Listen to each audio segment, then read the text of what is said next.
ಮಲೆನಾಡಿನ ಹುಳಿ ಅವಲಕ್ಕಿ ಬಗ್ಗೆ ನೀವು ಕೇಳಿದ್ದೀರಾ, ಟೇಸ್ಟ್ ಮಾಡಿದ್ದೀರಾ ಅಥವಾ ಯಾವತ್ತಾದರೂ ಟ್ರೈ ಮಾಡಿದ್ದೀರಾ? ಬಹಳ ರುಚಿಯಾಗಿರುತ್ತೆ. ಹುಳಿ ಹುಳಿಯಾಗಿ ಹದವಾದ ಖಾರ ಸಿಹಿಯೊಂದಿಗೆ ನೀವು ಖಂಡಿತ ಒಂದ್ಸಲ ಟ್ರೈ ಮಾಡಲೇಬೇಕು ಆ ಥರದ ರೆಸಿಪಿ. ಬನ್ನಿ ಹೇಗೆ ಮಾಡೋದು ನೋಡೋಣ. ನಮಸ್ತೆ, ನಾನು ನಿಮ್ಮ ಲತಾ, ವೆಜ್ ರೆಸಿಪೀಸ್ ಆಫ್ ಕರ್ನಾಟಕಕ್ಕೆ ನಿಮಗೆಲ್ರಿಗೂ ಮತ್ತೊಮ್ಮೆ ಸ್ವಾಗತ. ಈ ಮಲೆನಾಡಿನ ಹುಳಿ ಅವಲಕ್ಕಿ ಮಾಡೋದಕ್ಕೆ ನಾವು ಒಂದು ಮಸಾಲೆ ಪುಡಿಯನ್ನು ತಯಾರಿಸ್ಕೊಳ್ಬೇಕು. ಅದಕ್ಕೆ 4ರಿಂದ 5 ಒಣಮೆಣಸಿನಕಾಯಿ, 2 ಚಮಚ ಕಡಲೆಬೇಳೆ, 2 ಚಮಚ ಉದ್ದಿನಬೇಳೆನ ಎಣ್ಣೆ ಏನು ಹಾಕದೆ ಹಾಗೆಯೇ ಹೊಂಬಣ್ಣ ಬರೋವರೆಗೆ ಹುರಿದು ಸ್ವಲ್ಪ ಬಿಸಿ ಆರಿದ ಮೇಲೆ ಸಣ್ಣದಾಗಿ ಪುಡಿ ಮಾಡಿ ಎತ್ತಿಟ್ಕೊಳ್ಬೇಕು.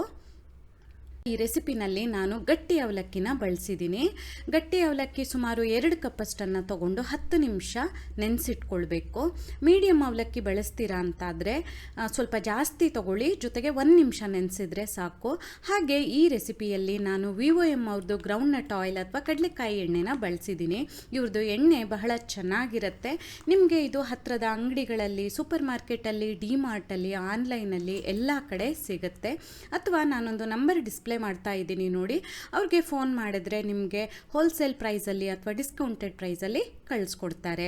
ನಾನಿಲ್ಲಿ VOM ಅವ್ರದ್ದು 2 ಟೇಬಲ್ ಚಮಚದಷ್ಟು ಎಣ್ಣೆನ ಒಂದು ಬಾಣಲೆಗೆ ಹಾಕ್ಕೊಂಡು ಅದಕ್ಕೆ 1/4 ಕಪ್ಪಷ್ಟು ನೆಲಗಡಲೆ ಅಥವಾ ಶೇಂಗಾನ ಹಾಕಿ ಹುರ್ಕೊಳ್ತಾ ಇದ್ದೀನಿ. ಶೇಂಗಾ ಈ ರೀತಿ ಸ್ವಲ್ಪ ಬಣ್ಣ ಬದಲಾಗಿ ಗರಿಗರಿಯಾಗೋವರೆಗೆ ಹುರಿದಾದ್ಮೇಲೆ ಅದಕ್ಕೆ 1 ಚಮಚದಷ್ಟು ಕಡಲೆಬೇಳೆ, 1 ಚಮಚದಷ್ಟು ಉದ್ದಿನಬೇಳೆ ಹಾಗೂ 1 ಚಮಚದಷ್ಟು ಸಾಸಿವೆನ ಹಾಕಿ ಒಗ್ಗರಣೆನ ಮಾಡ್ಕೊಳ್ತಾ ಇದ್ದೀನಿ. ಜೊತೆಯಲ್ಲಿ ಚೂರು ಮಾಡಿರೋ ಒಂದು ಒಣಮೆಣಸಿನಕಾಯಿನ ಸಹ ಸೇರಿಸ್ತಾ ಇದ್ದೀನಿ. ಸಾಸಿವೆ ಎಲ್ಲ ಚಟಪಟ ಅಂತ ಸಿಡಿಲಿ ಅಷ್ಟು ಮಚ್ಚಿ ಆದಮೇಲೆ ಇದಕ್ಕೆ ಸ್ವಲ್ಪ ಕರಿಬೇವು, ಒಂದು 1/4 ಚಮಚದಷ್ಟು ಅರಿಶಿನ ಪುಡಿ, ಹಾಗೆ ಒಂದು ದೊಡ್ಡ ಚಿಟಿಕೆಯಷ್ಟು ಇಂಗನ್ನು ಸಹ ಹಾಕ್ಕೊಳ್ಬೇಕು. ಈ ಟೈಮಲ್ಲಿ ಸ್ಟವನ್ನು ಆಫ್ ಮಾಡಿಬಿಡಿ ಅಥವಾ ಉರಿನ ಕಡಿಮೆ ಮಾಡಿ. ಆಮೇಲೆ ರುಚಿಗೆ ತಕ್ಕ ಹಾಗೆ ಉಪ್ಪು, ಬೆಲ್ಲ ಮತ್ತು ಹುಣಸೆ ಹಣ್ಣಿನ ರಸನ ಸೇರಿಸಬೇಕು. ನಾನು ಆಗಲೇ ಹೇಳ್ದಂಗೆ ಇದು ಹುಳಿ ಅವಲಕ್ಕಿ ಅಲ್ವಾ, ಸ್ವಲ್ಪ ಹುಳಿ ಹುಳಿಯಾಗಿರುತ್ತೆ. ಹಾಗಾಗಿ ಹುಣಸೆ ಹಣ್ಣಿನ ರಸನ ಸ್ವಲ್ಪ ಜಾಸ್ತಿ ಹಾಕ್ಕೊಳ್ಳಿ.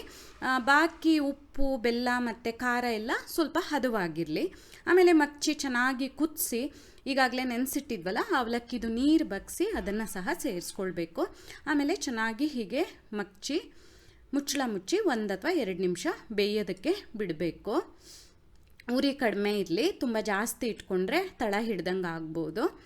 ಮುಚ್ಚಳ ತೆಗೆದು ಆನಂತರ ತೆಂಗಿನ ತುರಿ ಒಂದು 1/4 ಕಪ್ಪಷ್ಟು, ಒಂದು ಸ್ವಲ್ಪ ಕೊತ್ತಂಬರಿ ಸೊಪ್ಪು ಸಣ್ಣದಾಗಿ ಕತ್ತರಿಸಿರೋದು, ಹಾಗೆ ಈಗಾಗಲೇ ಪುಡಿ ಮಾಡ್ಕೊಂಡಿದ್ವಲ್ಲ ಮಸಾಲೆ ಪುಡಿ, ಅದನ್ನು ಸಹ ಸೇರಿಸಿ ಚೆನ್ನಾಗಿ ಮಚ್ಚಬೇಕು.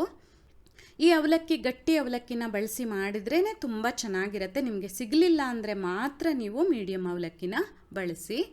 ನೋಡಿ, ಇಷ್ಟು ಮಾಡಿದರೆ ಮಲೆನಾಡಿನ ಹುಳಿ ಹುಳಿಯಾದ ರುಚಿಯಾದ ಹುಳಿ ಅವಲಕ್ಕಿ ತಯಾರಾಗುತ್ತೆ. ನೀವು ಖಂಡಿತ ಟ್ರೈ ಮಾಡಲೇಬೇಕು. ಆ ಥರದ ರೆಸಿಪಿ ಇದು.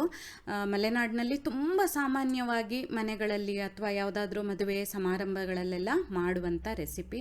ನಿಮಗೂ ಇಷ್ಟ ಆಯ್ತಾ ಅಂತ ನನಗೆ ಖಂಡಿತ ತಿಳಿಸಿ. ನಿಮಗೆ ಈ ವಿಡಿಯೋ ಇಷ್ಟ ಆದಲ್ಲಿ ಲೈಕ್ ಮಾಡಿ, ಶೇರ್ ಮಾಡಿ, ಕಮೆಂಟ್ ಮಾಡಿ, ಹಾಗೆ ನಮ್ಮ ಚಾನಲಿಗೆ ಸಬ್ಸ್ಕ್ರೈಬ್ ಮಾಡೋದನ್ನು ಮರಿಬೇಡಿ. ಧನ್ಯವಾದಗಳು.